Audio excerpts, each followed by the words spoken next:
Gael rero tugiye kwa Vanessa mbabarira bya bintu byawe byo kwigira umwana mwiza nyine ucicika ndabizi umwana mwiza ariko uvuge ibintu byose nyine ubivugisha ukuri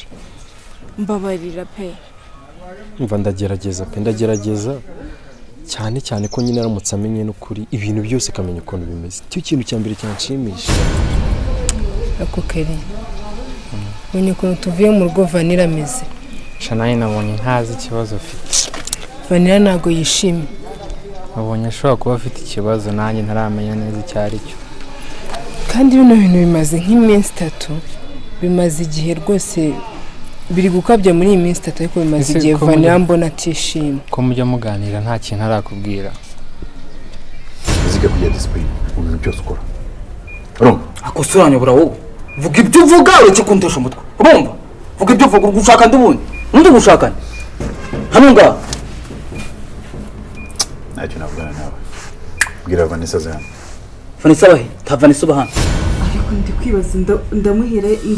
iki naramusohoye nabi cyane